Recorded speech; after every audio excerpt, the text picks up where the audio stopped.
Oh, we're back, guys. Yeah. I'm still here. Yeah, we're back. I'm still here.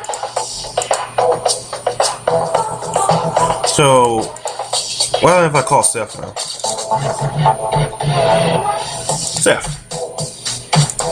The next few meetings were sadly short and very business-oriented. Seth wouldn't let me come over until he had, in his words, cleansed the apartment from ceiling to floor at least twice. Despite my instances that not everything needed to be perfect, there was no swaying him, and that said, he kept to his promise. He called me over. We were at coffee and talking about another piece of he had written. Finally, the day of rest, Seth greeted me at the coffee shop with a smile that just when he clicked. Ooh. Alright, I believe I'm sorry guys, I'm still eating. I'm sorry. Oh.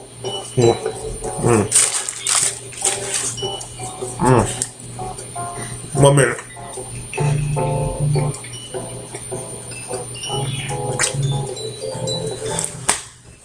Alright, I believe my domicile is once again right enough for the road to accept guests. I do want to thank you for your passion. I wanted everything to be absolutely perfect. Seth, you didn't have to go overboard with this. I'm not going to judge you on the silly cleanliness of your apartment. I mean, you've been to my house. Need I say more?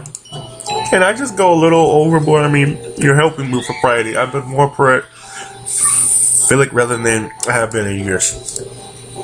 I like to think that has something to do with that. Still, I'm more than happy to come over. Should I bring anything?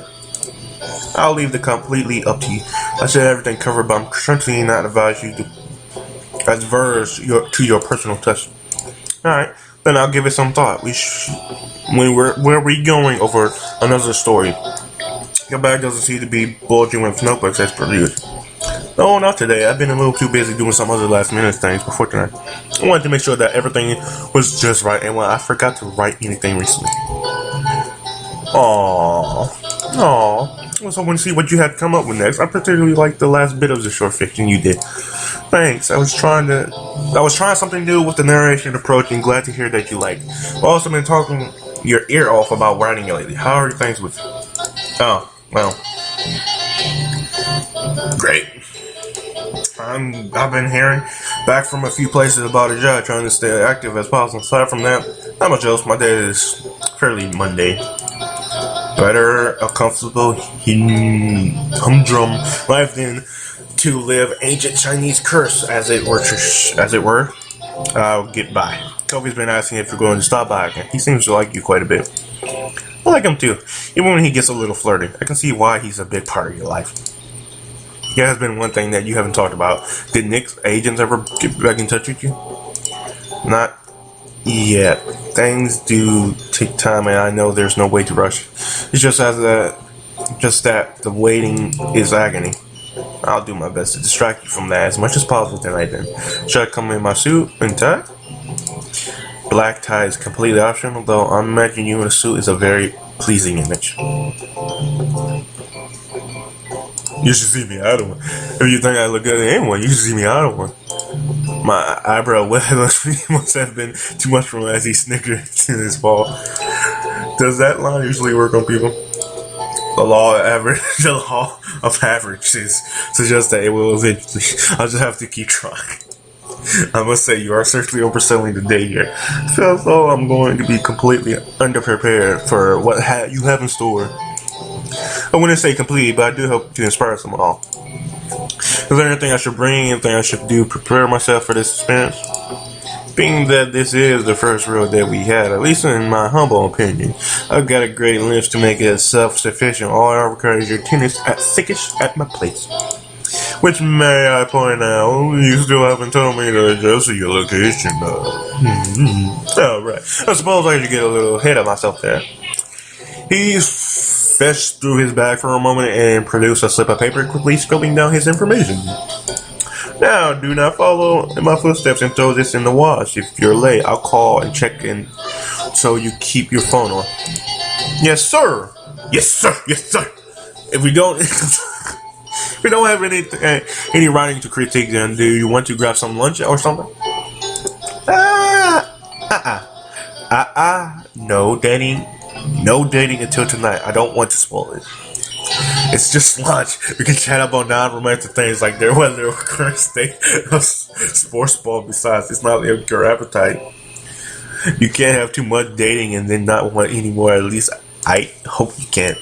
I know I'm being a little silly, but you've done so much for me internationally or not.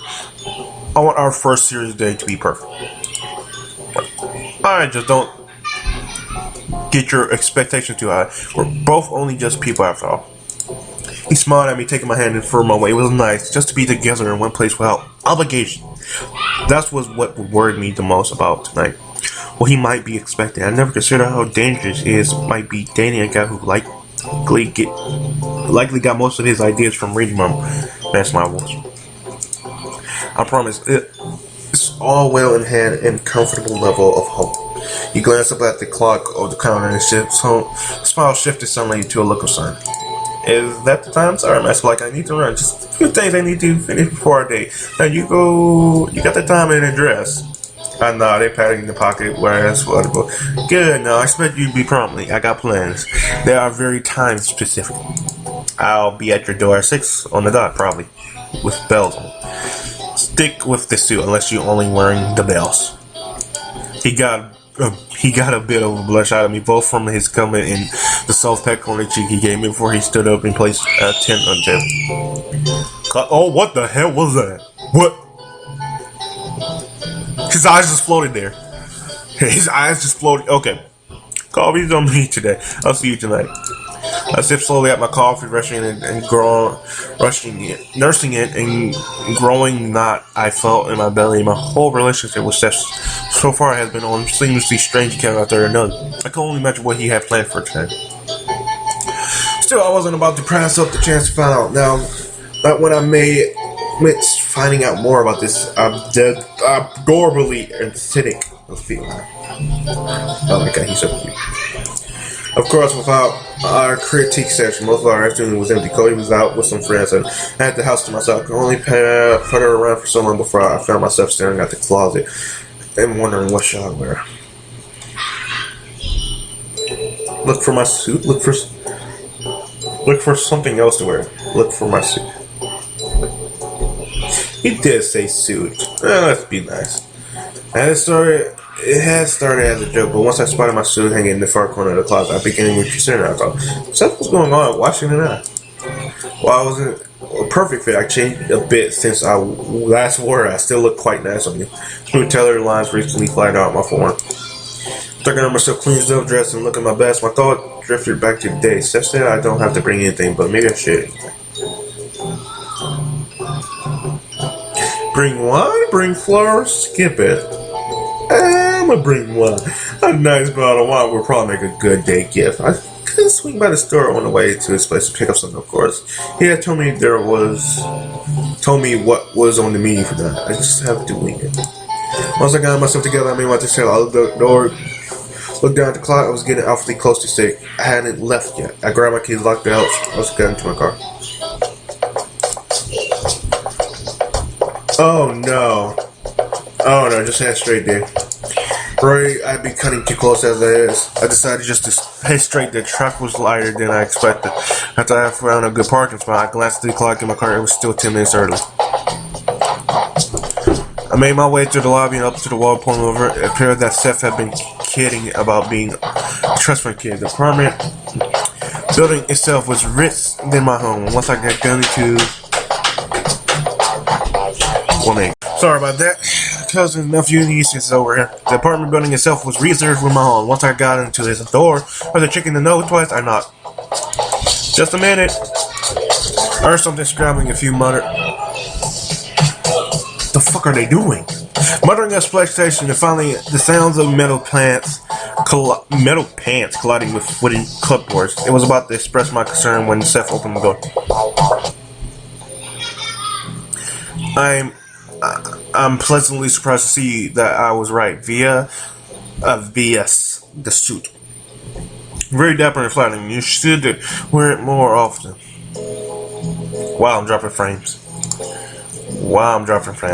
You're early. I mean, it's good and all, but I still got some spots to attend to on our stuff. That's fine. I just didn't want to be late, is all. And I appreciate that. Still, maybe a few months. Make yourself at home.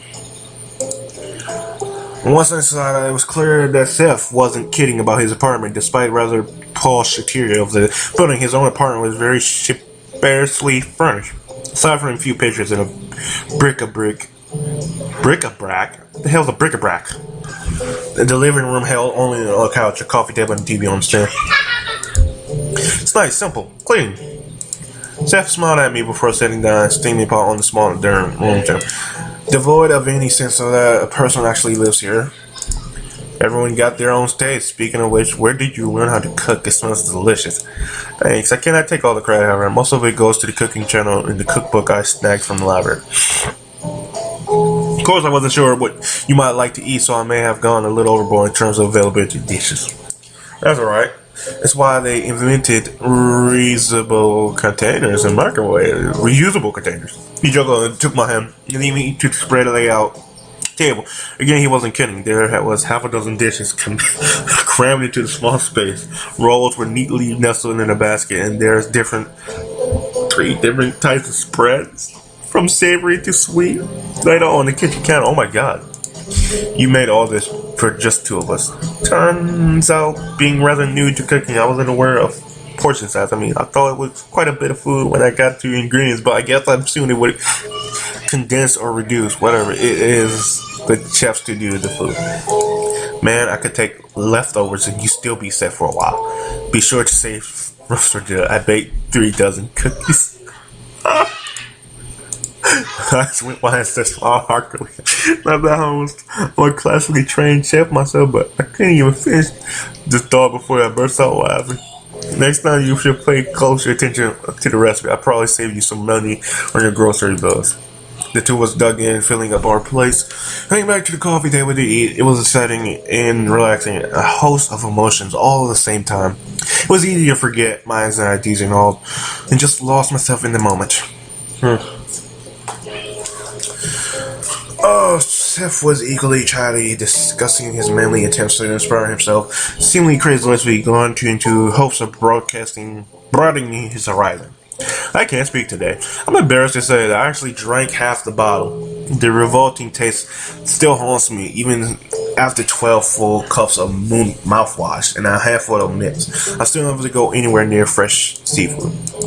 Soon enough, the dinner was set aside along with the leftovers to feed and harm me. He insisted I take some home, not only because he didn't have the space, but he wanted to thank Kobe again. We sat on the couch, relaxing, nibbling at the cooking every now and then. It was then that I noticed the large curtain across from us, closed by an already ready hue from the sunset. Seth smiled as he noticed my interest, getting up and pulling gently on the cord. So this curtain parted, and in a moment I saw the whole city spread out before me. Window glistened in golds and reds. I can't speak reds, and I could even see my own house so far distance. Just above the horizon, Seth appeared next to me, touching a paw gently to the glass. It's really why I picked the place to move after college. The rent was absurd, and the building was, to me, gaudy and prestigious. But when I was in the empty room, I couldn't make it to the regular viewing. I convinced the realtor to give me one later that day. I was tired, grumpy for seeing my grades on my final. Once I looked out the window, I saw Harvest Moon hanging there, and almost transparent in twilight. The clouds were deep purple, and a few flecks of red spread across them. That cinched the deal. I signed the lease that second. The view was nothing. I can't speak. The view was something that I had been looking for. Maybe a piece in a bigger puzzle. I found it though, and it's been a source of comfort even in the worst time. Knowing how much it meant, what kind of impact on him, all I could think was how empty this place would be if he left. When he left. My silence drew a curious look from him. Suddenly he touched my shoulder, and I snapped back to him in a moment. What's wrong? You aren't enjoying the view? It's not the view. If you thought about what would happen, you could get a polished contract, you could see your name in print, but I think about how much you have to travel, how little you actually be around. I know, I've been trying to forget about it. Likely one of the reasons I went in cooking for 2,000 instead of 2 Scary Mask Blackwing. I don't want to go through this again. What do you mean again? To sit here first? He shook his head and smiled. I need to show you something. I'll be right back. He He stepped away, leaving me there in fading sunlight, gazing out, sea and building. I wanted us to stay in the moment, stay right here until there was nothing else. It was selfish, maybe even petty, but I wanted it more than anything else right now. He stepped out the bedroom and back to my side. Touching my shoulder, he drew my attention to what was in his paw. It was a sun-bleached, tattered notebook, one I had never seen before. He held it out to me. Go ahead, read it. It's embarrassing, but it's something I need to share. Confused, I opened it. Most of it was pages of rough doodles, a few snippets of bad poetry, and some notes on classes. The few dates I saw placed it, likely in his high school years. However, one thing stood out. It was a short, clumsy, but innocent story of a young man who admired another from afar. In an awkward, beautiful prose, it spoke of the distance, the ache, and the loathing that he could not approach the person he desired. It ended on a silly, sappy note. That the focus of his affection, finding the notebook and falling equally in love. A short note followed, though the name on his intended reader was scratched out in blank ink. It read, I can't say this with my own voice, so I used my words. I love you. Closed the book and looked up at Seth. It was my first story. He was the first person to inspire me enough to write. Down the road, I may remember it as some fleeting high school crush, but the wound still aches sometimes. You never showed it to him. No, I did. What little confidence I had propelled my head forward. While we were in the lobby, he read it page after page in complete silence. When he was done, he looked back into my expectant eyes and said nothing. He simply laid the notebook on the table in front of me, got out of his chair, and left the room. I didn't see him the next day or the day after. When I finally asked someone, they told me his parents had moved and he had gone with me. Oh my god. Dude, that's fucked up. It's sad. That's gonna actually make me cry. And what the fuck is... Wait, what? No, he got his arm behind his back, okay. I'm still sad about that. Seth. For 2 years, I assumed it was me that was the reason he left. Part of me still thinks that all of I thought would never recover.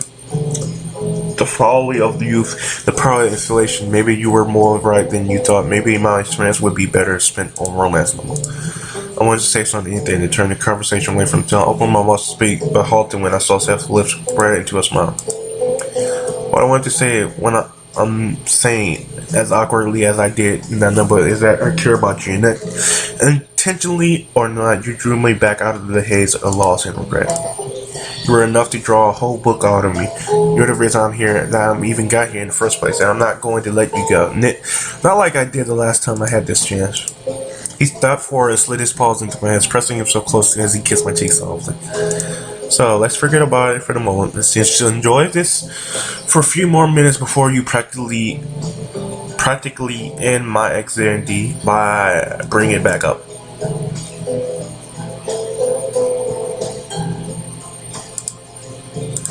We can't just wish it away, Seth. It's a very real possibility this could be our last night together.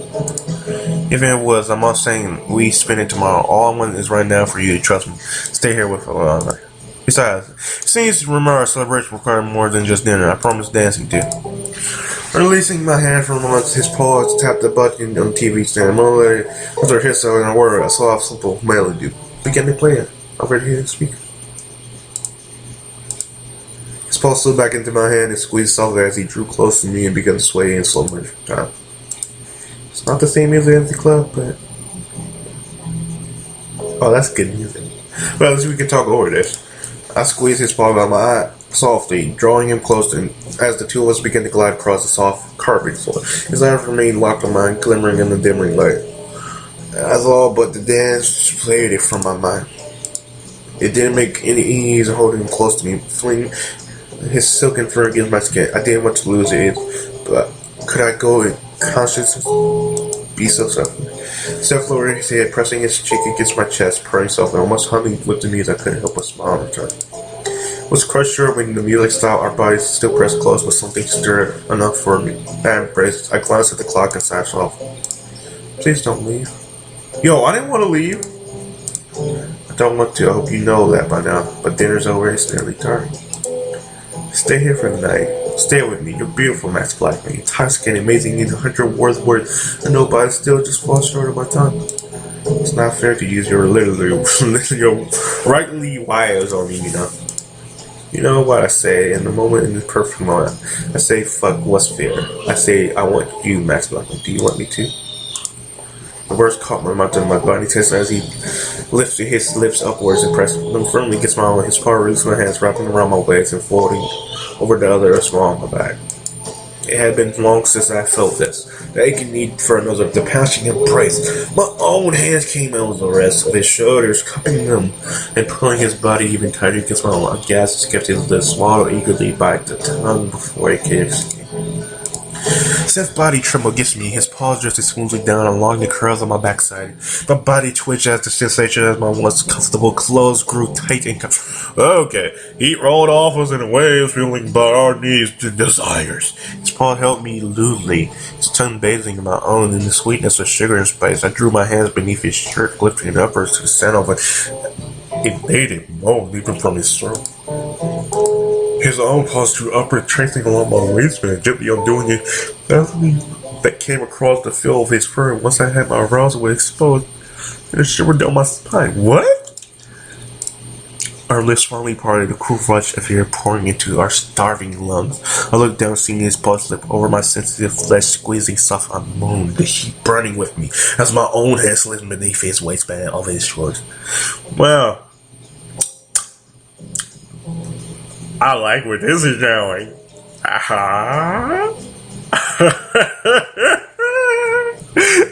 Okay, that's weird. Oh no, that was a weird, creepy laugh.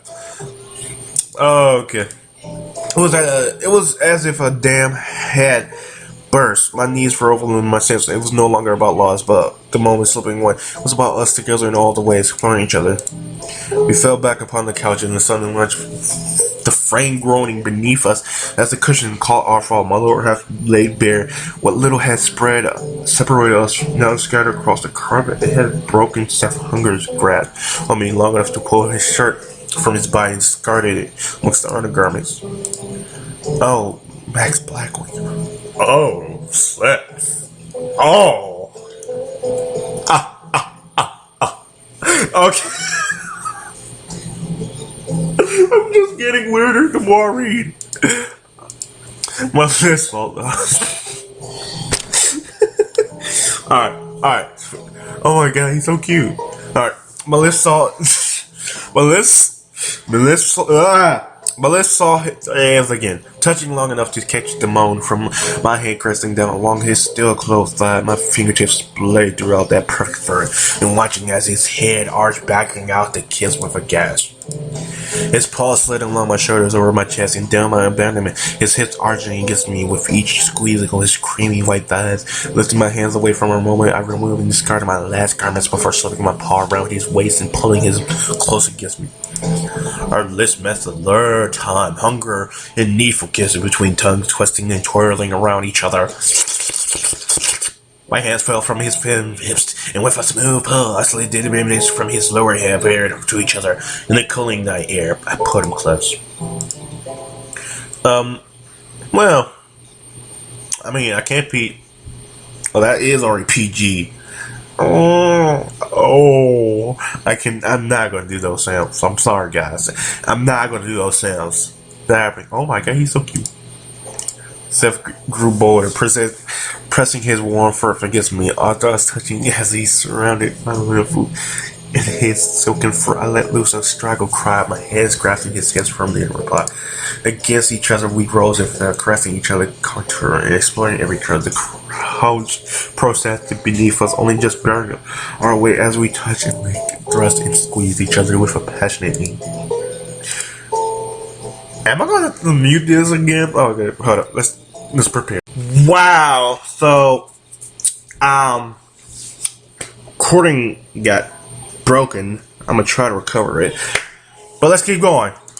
Wrapping his legs behind my back, he pulled me close and brought my tip into his riding cleft beneath his tail. My hands held me in love for a moment, lingering above him as he pressed back towards me. I need you, Max Blackwing. Show me how much you need me to, please. Well, my hips needed no further progression as my body ached with anticipation. Smoothly he parted around me.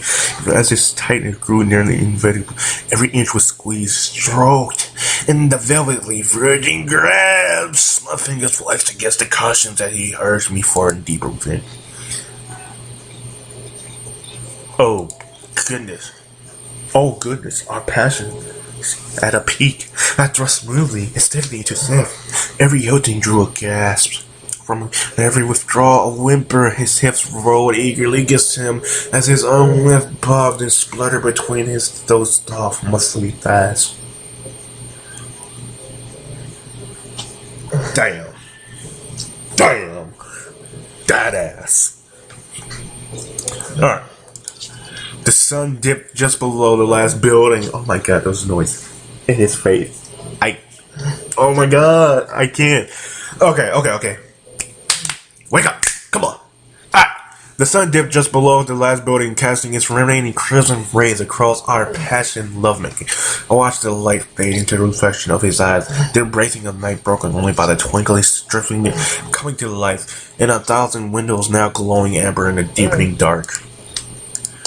When I could no longer see, I could still feel. Okay, it's getting louder. Okay, there you. Oh my goodness. Cue music. A little too loud. Alright. When I could no longer see, feel. No, I can still see. I can still feel sensation of warmth and tension rise and fell on my chest, and the soft cries of my lover beneath me. He urged me onward, begging me to be ridding passions in. I obliged, speeding my thrust, grasping him within my hands tightly. Every moment of his beneath me spurred me on until I could feel nothing more than his embrace. A sensation, wholeness, wrapped in soft rubber and firm muscle. God dang. I could hold back no longer. My lungs ached and my muscles tensed as my body protested beyond my limits. And gasping for breath, I forced myself deep within for a final time. My cry echoed in the apartment of his own, rousing in the meaning mind. I throbbed within him. You're unleashing a torrent of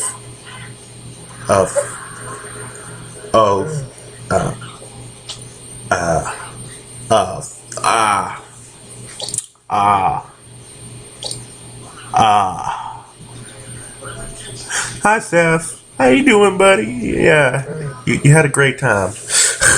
I thought with unleashing a tornado eagerly beneath the hostile base, his own intense formation covered up spell, standing clinging to his fur as he wrote out his last release. And my riches locked within this weak find of his feline beneath me. The family moment piece, our shared moment, a sign that we would not easily be parted. Thundering for a moment, my hand found his paw, grasping tightly, squeezing with every pulse, and each time his body bore down on me, my eyelids fluttered open, and my gaze drew down to me as on there he smiled, soft and kept, but still in the embrace of our mutual bliss. As I tried to withdraw, he mewed in protest, nuzzling my neck and nibbling softly. Instead, I stayed within him, sheathed within his silken warmth as the two of us fell, spent in sweet oblivion.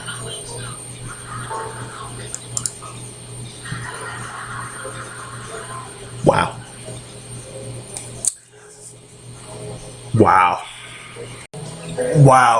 I woke up in my bed, covered tucked gently around me, and around to a shore in the distance, the sunlight streaming through the window, making a blink and reflexes of my eyelids could just adjust. The dream still lingered in my mind, my eyes watering. I got out of bed, making my way into the living room. Good morning. I'd admit it was an unorthodox way to keep you here for the night, but I have no regrets. I hope you don't either.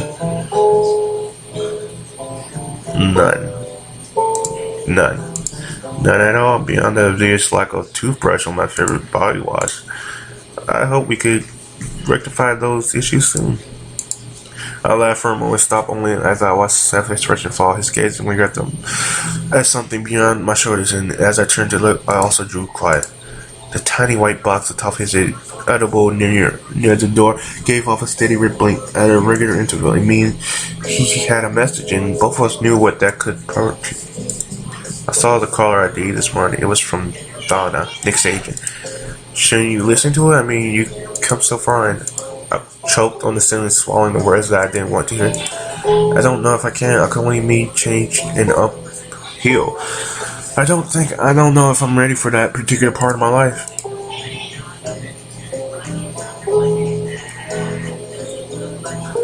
Archer more. Life always going to be scary and full of risk. I took one getting to know you, spending time with you, and making love to you last night. Still, we can't move on if we aren't able to take risks. It's not like continuing to hide from it would change the outcomes. It's not as Brand answering machine. He stood over the machine for a long while, staring at the publisher's pulsing light. I stood walking behind him, placed my hand on his shoulder, and smiled back at me for a moment before his finger touched the button. Hi there, Seth. Sky?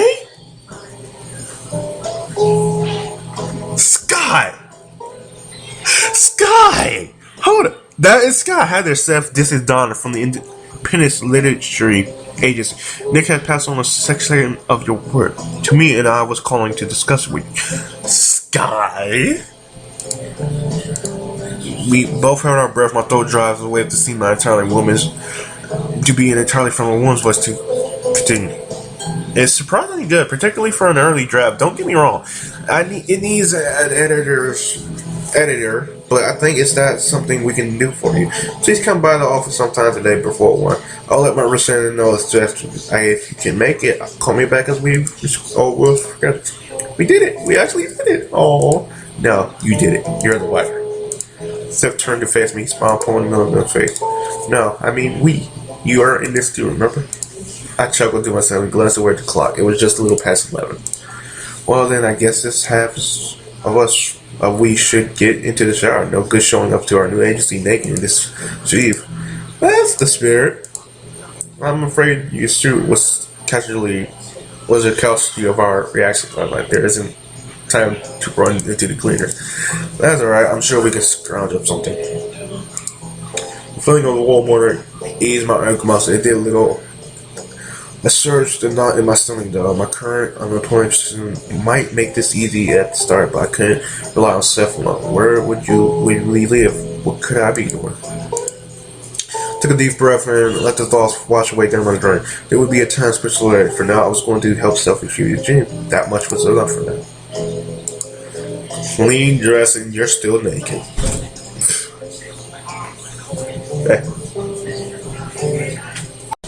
Clean's dressing together, we stood in the door, seeing us somehow more imposing, and much less inviting than the warmth of Sesame. Sorry about that. I felt his paw seek out my hand, twirling his fingers through my own as he squeezed himself. Okay, and randomly popped on clothes. Cool. Once we walk through that door, everything around us must be changed, but I promise this right here won't. My hand clutches tightly. I know because I refuse to lose you either. Then all that's left is to open that door. I chuckle as Seth's ear flat and gets his ear. With my friend, I turned the knob and pulled the door open wide. We didn't talk much on the way there, letting the warm air rushing over us and the feeling of our hands together speaking for us. I feel like I had to come far in a short time. While I wasn't sure what future might hold, I knew I had something. I had someone there regardless.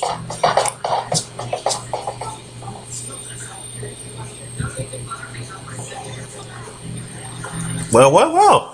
That's the end. And oh my god, you, Sky, you're a freaking publisher. Are you a straight up random about that? No, because you said this outfit was cosplay. But I can't even tell that cosplay. Well, guys, that was, oh my god, that was romantically amazing. I hope to God I can recover that file I lost. Because, oh my god, that was just so romantic. I loved it. I love Seth. I love him to death. I love this. Well, that was Amorous version 0.3, guys. Gotta say, that was a great, beautiful ending to Seth's story. I love it.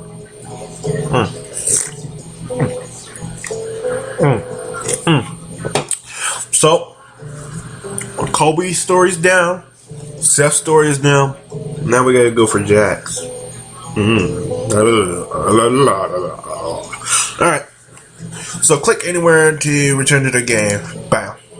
So see you in the next part.